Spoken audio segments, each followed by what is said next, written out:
Assalamualaikum warahmatullahi wabarakatuh. Kembali lagi dalam pembahasan farmakologi antihiperlipidemia.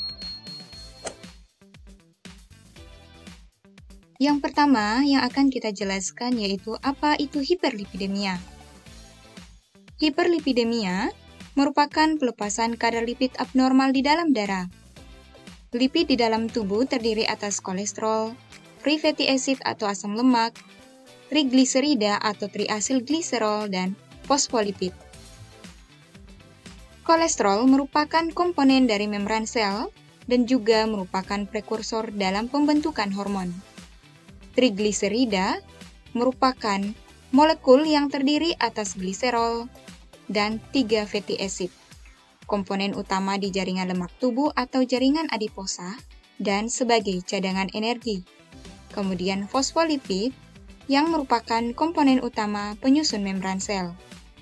Peningkatan kadar kolesterol atau lipid di dalam pembuluh darah menyebabkan pembentukan plak aterosklerosis, dan hal tersebut dikaitkan dengan penyakit jantung koroner. Karena lipid insoluble dalam plasma atau tidak larut dalam plasma, maka lipid akan ditransport dan beredar di dalam pembuluh darah dalam bentuk lipoprotein. Lipoprotein terdiri atas dua, yaitu lipid dan protein. Bagian lipid atau lipofilik dari lipoprotein yaitu kolesterol dan trigliserida, sedangkan bagian protein atau hidrofilik yaitu fosfolipid yang memiliki gugus fosfat dan juga apolipoprotein atau apoprotein. Fungsi utama dari lipoprotein yaitu sebagai transportasi atau untuk membawa asam lemak, triasil gliserol atau trigliserida, dan kolesterol ke dan dari sel di berbagai organ di dalam tubuh. Apolipoprotein atau apoprotein merupakan protein yang berikatan dengan lipid di lipoprotein. Dengan adanya apolipoprotein ini, maka lipoprotein dapat berikatan dengan reseptor, dan lipoprotein dapat mengalami modifikasi oleh enzim lipoprotein lipase di pembuluh darah. Lipoprotein terdiri atas 5, yaitu kilomikron, VLDL, IDL, LDL, dan HDL, memiliki perbedaan berdasarkan jenis lipid, jenis apolipoprotein, dan jenis densitasnya. Untuk lebih jelas perbedaan antara kelima lipoprotein, selanjutnya kita akan jelaskan bagaimana proses metabolisme atau jalur sintesis kolesterol di dalam tubuh.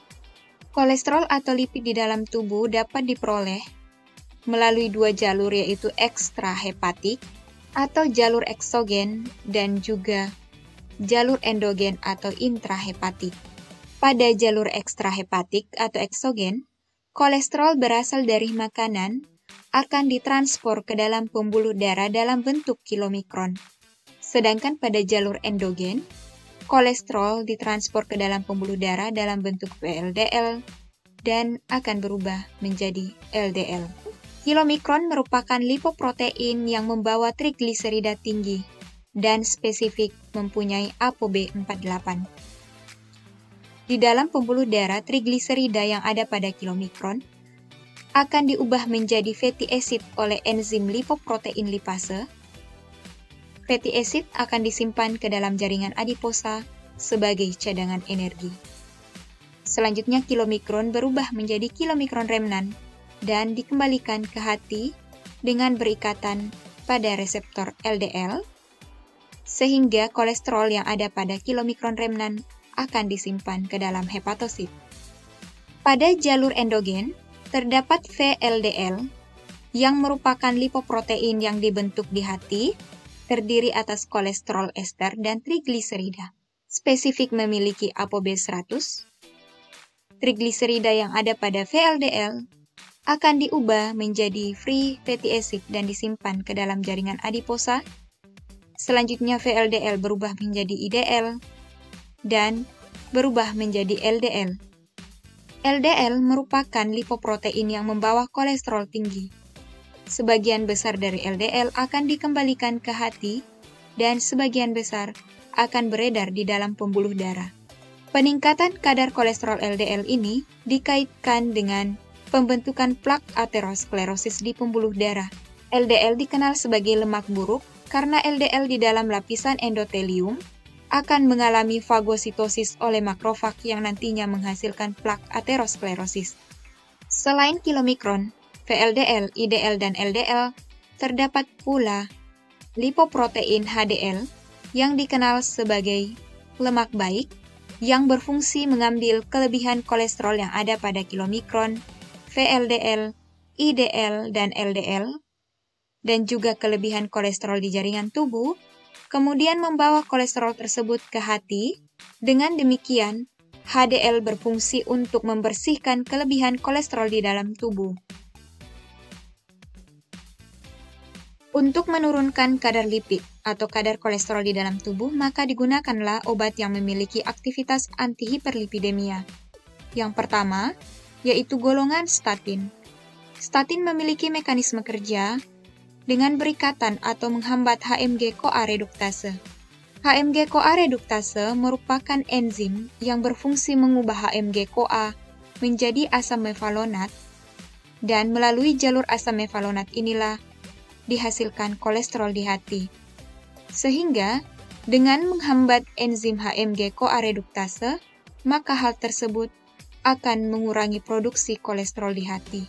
Statin memiliki gugus atau komponen aktif pada strukturnya, yaitu 3,5 dihidroksiglutaryl acid, di mana struktur tersebut memiliki kesamaan dengan substrat endogen HMG-CoA, sehingga statin dapat bertindak sebagai inhibitor kompetitif pada sisi aktif dari enzim HMG-CoA reduktase. Penggunaan statin dapat menurunkan kadar kolesterol LDL 20-55%. Contoh statin yaitu atorvastatin, pravastatin, fluvastatin, rosuvastatin, lovastatin, dan simvastatin. Statin merupakan golongan antihiperlipidemia yang digunakan secara luas dalam menurunkan kadar LDL dan mengurangi mortalitas dan morbiditas penyakit kardiovaskular. Statin dikenal memiliki efek pleotropik atau memiliki efek farmakologi yang menguntungkan. Akan tetapi statin tidak terlepas dari efek samping atau efek toksik, di antaranya gangguan neurologi dan neurokognitif, hepatotoxicity, renal toxicity, dan beberapa kondisi yang lain. Yang paling umum, yang dikaitkan dengan gangguan otot yang ditandai dengan mialgia, miopati, miositis, atau pelepasan kadar kreatinin kinase, dan yang lebih berat yaitu terjadi rhabdomyolysis. Golongan selanjutnya yaitu golongan fibrat yang memiliki mekanisme kerja yaitu mengaktifasi reseptor PPAR di dalam nukleus. Aktivasi reseptor PPAR di dalam nukleus memiliki berbagai macam efek farmakologi. Yang pertama, aktivasi reseptor tersebut meningkatkan ekspresi ApoA1 dan ApoA2 atau apolipoprotein A1 dan apolipoprotein A2 yang menyebabkan peningkatan produksi HDL. Yang kedua, aktivasi reseptor tersebut akan menurunkan produksi dari ApoC3. ApoC3 merupakan protein yang menghambat aktivitas dari lipoprotein lipase, sehingga dengan menghambat pembentukan ApoC3, maka aktivitas lipoprotein lipase ditingkatkan. Peningkatan aktivitas dari lipoprotein lipase akan menurunkan kadar trigliserida yang ada pada VLDL maupun kilomikron.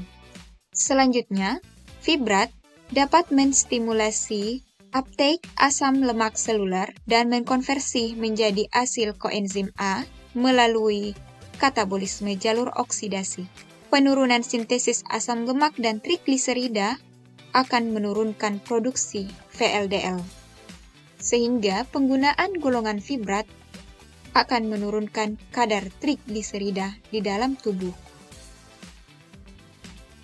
Golongan selanjutnya yaitu niacin Niacin memiliki mekanisme kerja yaitu menurunkan mobilisasi asam lemak dari jaringan adiposa. Asam lemak akan ditransport ke hati menjadi prekursor VLDL, sehingga dengan menghambat mobilisasi asam lemak ke hati, maka hal ini akan menurunkan produksi VLDL dan juga menurunkan kadar LDL dan meningkatkan kadar HDL. Yang kedua, niacin akan menghambat diasilgliserol asil transferase di hati dan menurunkan sintesis trigliserida serta meningkatkan degradasi dari apolipoprotein B.